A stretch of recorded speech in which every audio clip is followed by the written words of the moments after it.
Hello दोस्तों, मैं सुबह कुमार।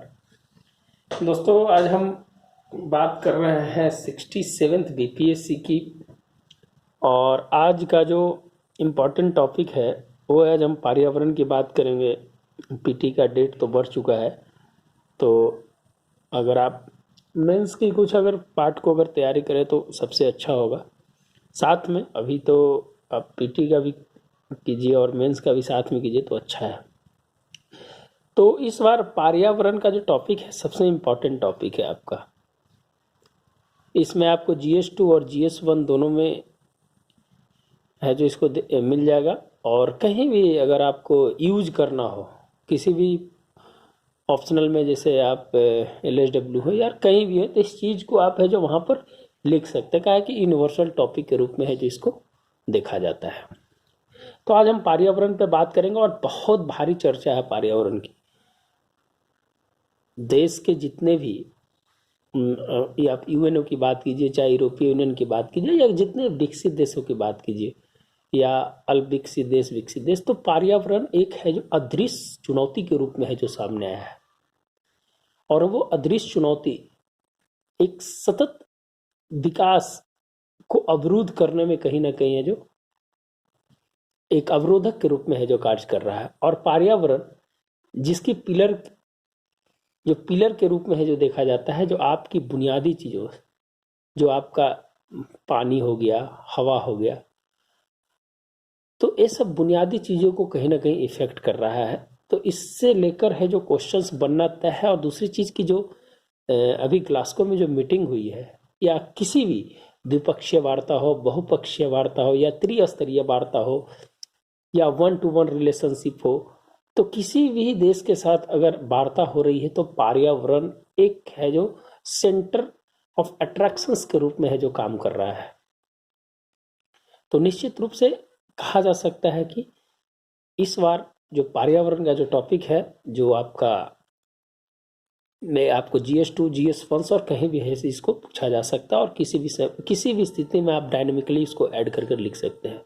तो हम है जो बात करते हैं पर्यावरण पे। धरती को बचाना है टॉपिक है, और ये है जो निश्चित रूप से है जो आपको ये काम करेगा लिखने में।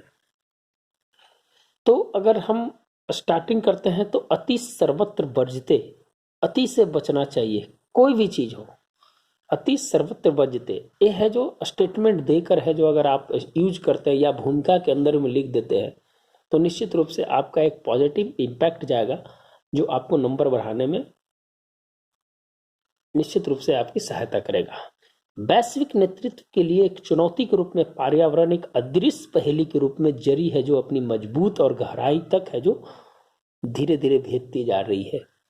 तो ये अदृश्य पहेली जो है, यह जो निश्चित रूप से एक समस्या का सबसे बड़ा कारण है जो बन चुका है, जिसमें अप्रत्याशित तापमान, समुद्र का बढ़ता जल स्तर, जीवों एवं पेड़ के अस्तित्व का खतरा, सामाजिक बीमारी का प्रादुर्भाव और प्रकृति असंतुलन जैसी जो समस्याएं हैं, जो मानव को जीने के लिए और एक दूसरे पर निर्भर रहने के लिए पर्यावरण कितना महत्वपूर्ण है, इसका अंदाजा आप है जो इस चैप्टर और जब पढ़िएगा तो इससे आप समझ सकते हैं कि कितनी महत्वपूर्ण चीजें हैं जो हमें है जो जीवन के अंदर में इसे है जो उतारना और किसी दूसरे को बचाना और आगने वाली पीढ़ी को इससे अवगत कराना भी एक है जो निश्चित रूप से एक है जो बहुत बड़ी चैलेंज के रूप में है जो इसको देखा जा सकता है। तो ग्लोबल वार्मिंग जो आप जानते हैं, एपीटी के रूप से बहुत इंपॉर्टेंट है, बीपीएससी का फेवरेट और लवर क्वेश्चन के रूप में है जो इसको देखा जाता है कि हर समय इसको क्वेश्चन पूछता है कि इसमें जलवाष्प कितना होता है, इसमें कौन कौन होते हैं, CO2, CH4, N2O, CFC, ये सब चीज़ है जो ग्लोबल वार्मिंग में होते हैं। सबसे ज़्यादा जलवाष्प होता है, क्वेश्चन पूछ दिया है, तो आप जो इसको देखिएगा। वर्तमान में सबसे बड़ी समस्या जो ग्लोबल वार्मिंग के रूप में है जो देखा जाता है, अदृश्य रूप से प्रतिकूल प्रभाव डाल रहा है, ना दिखाई देते हुए भी है जो इसका प्रतिकूल प्रभाव है जो डाला जा रहा है। मौसम अनियमितताएं, उत्पादन तथा अन्य सभी क्रियाकलापों पर दुष्प्रभाव है जो पड़ रहा है। इसमें एक रिपोर्ट्स डालना है, लिखने के समय रिपोर्ट्स जरूर डालिए। IPCC का reports inter government panel of climate change का रिपोर्ट्स जो है 2021 का, आप उसको डाल सकते हैं। उसके 6 महत्वपूर्ण बिंदु हैं, उसको है जो आप लिख सकते हैं। हर चीज का एक रिपोर्ट्स जरूर है जो डालने का प्रयास कीजिएगा। समाधान के लिए क्या कर रहा है, विकसित देश वर्सेज विकासशील देश के बीच में है जो क्या कॉन्ट्राडिक्शंस है, क्या है जो सोचते हैं दोनों देश, इसके बीच में है जो चर्चा हम करेंगे। पर्यावरण को दूषित किया, विकसित देशों ने अपनी विकास को अपना विकास को महत्वपूर्ण देते हुए उन्होंने है जो पर्यावरण पे अंधाधुंध प्रहार किया, जिसका परिणाम आज भी है जो देखने को मिल रहा है। विकासशील देश अभी जब विकास की प्रक्रिया में बढ़ रहा है तो वह जो बैलेंस करने की बात आ गई कि भाई है जो हमने है जो बहुत दोहन कर लिया है, अब है जो इसे बचना चाहिए। तो ये कैसे है जो दोनों के बीच में काम किया, और इसके लिए जो पेरिस सम्मेलन 2015 में है जो ग्रीन हाउस गैसेस को कम करने पर है जो सहमति बनी, और है जो 5 साल पूरा हो चुका है इसका। तो इससे भी एक इम्पॉर्टेंट क्वेश्चन बन सकता है कि 5 साल ग्रीन हाउसेज गैसेस का इसके पेरिस सम्मेलन का हो चुका है, तो ये किसके अचीवमेंट क्या हुए इस पे है जो भी जो देखा जा रहा है।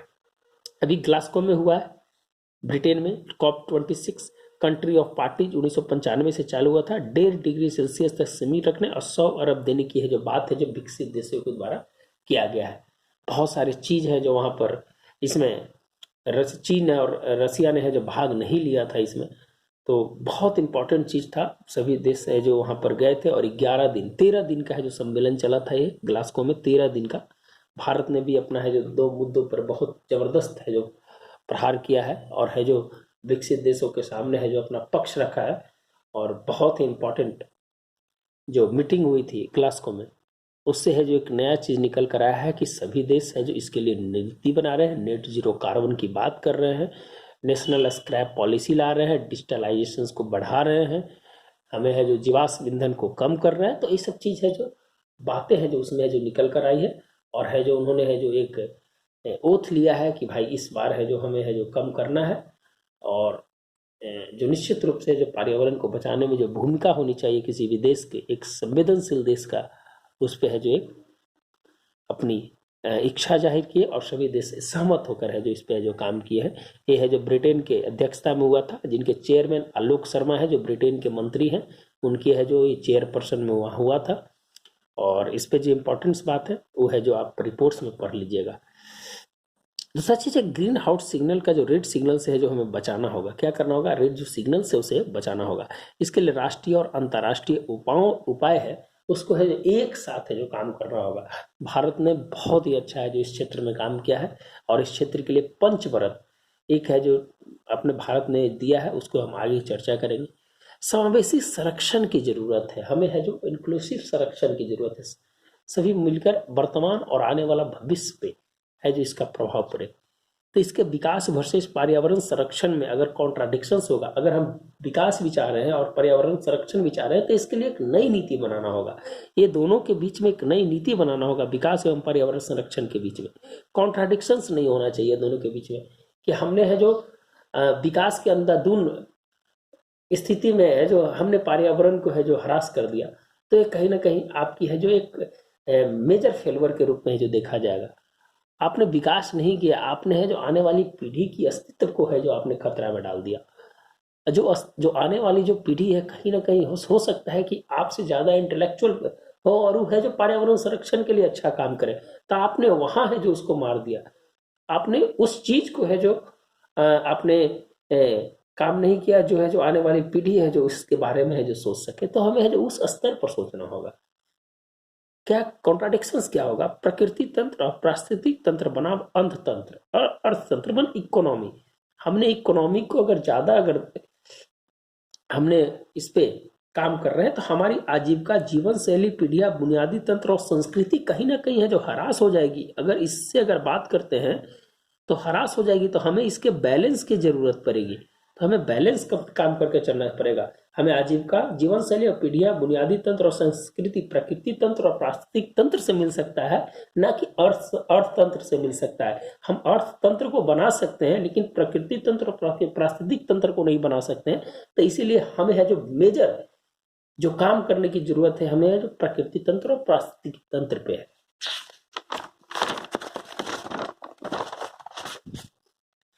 कुछ है इंपॉर्टेंट चीज। आईपीसीसी का जो 2013 में जो बैठक हुई थी वो है जो 1997 देशों में ग्लोबल वार्मिंग वर्ष से मनुष्य की गतिविधियों के बीच संबंध पे एक है जो आर्टिकल है जो उन्होंने दिया था कि ग्लोबल वार्मिंग और मनुष्य की गतिविधियों के बीच क्या संबंध होना चाहिए।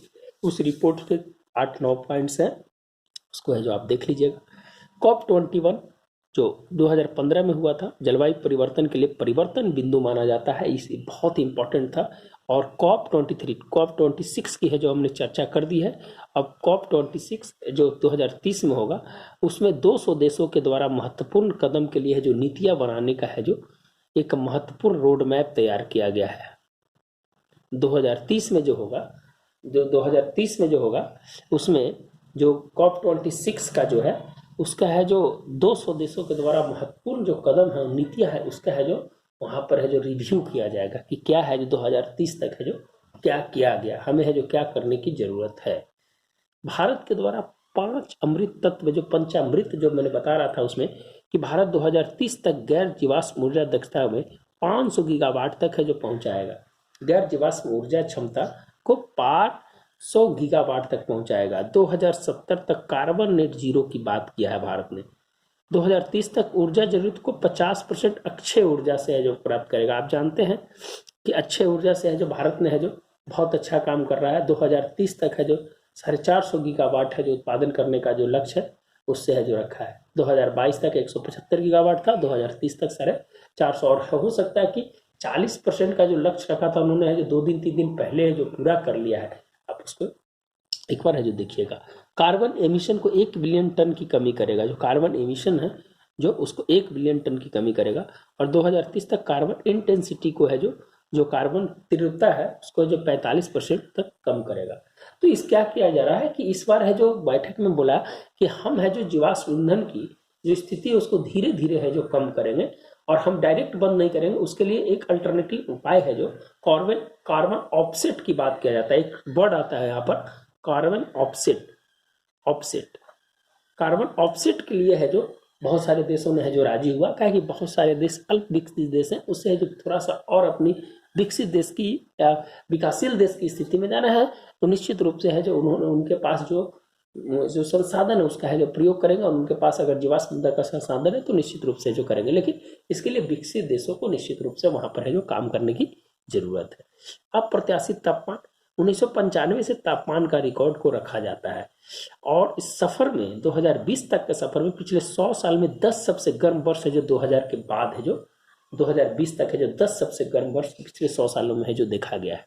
तो ये है जो निश्चित रूप से, और तापमान से आप जानते हैं कि पारिस्थितिक तंत्र को भी है जो नुकसान पहुंचता है। मौसम में बदलाव, प्राकृतिक संसाधनों का ह्रास, पानी की कमी और भूमि क्षरण से है जो ये जो पिलर है कहीं ना कहीं है जो इससे है जो एक समस्या है जो उत्पन्न हो जाएगा, जिसका खाद्य समस्या, स्वास्थ्य समस्या, तो ये सब चीज है जो बढ़ती चली जाएगी जो आपको बुनियादी चीजों को है जो जरूरतों को पूरा करती है। हम बोतल बंद पानी और जो कुकिंग गैस है जो हम है जो एक निश्चित समय तक ही चल सकते हैं, लेकिन जब हमारी धरती पे पानी ही खत्म हो जाएगी, जब हमारी धरती पे हवा ही खत्म हो जाएगी तो हम आर्टिफिशियल और जो बोतल बंद पानी का क्या करेंगे। तो निश्चित रूप से जो अदृश्य जो स्थितियां हैं उस स्थितियां जो हमारे पर्यावरण को जो मार रही है, इसलिए पर्यावरण संरक्षण की बहुत बड़ी जरूरत है। इसके लेकर है जो हमें काम करनी है। जंगल आग की समस्या, भयंकर चक्रवात, बाढ़, बादल फटना, ग्लेशियर का टूटना। एक अब जान रहे हैं कि एक A-77 सबसे बड़ा भूखंड है जो टूटा है, जो बेडल सागर में तैर रहा है। और स्पेस हरिकेन्स जो है जो क्षोभ मंडल के ऊपर, सप्ताप मंडल के ऊपर है जो एक इस प्रकार का स्पेस हरिकेन्स की है जो चाइना और के वैज्ञानिकों ने है जो देखा है। तो बहुत बड़ी समस्या है जो यहाँ पर है जो आने वाली है आने वाले समय में। जीवाश्म ईंधन के प्रभाव से भारत के बारे में हम थोड़ा सा बात कर लेते हैं कि 195 करोड़ टन सालाना कोयला एवं पेट्रोलियम का प्रयोग है जो भारत करता है। इससे क्या हुआ कि आपदा का जो प्रकोप है जो बढ़ा ही नहीं, जो एक लिमिटेड समय में आना चाहिए था उससे पहले ही आ गया। और इसका सामाजिक और आर्थिक जो प्रभाव पड़ा वो प्रभाव कहीं ना कहीं है जो भारत के जीडीपी में है जो 10% कमी कर दिया। अगर वो नहीं होता तो आज भारत एक नई रूप में है जो देखा जाता है। भारत के ऊपर है जो इसका एक्सपेक्ट कर रहे हैं।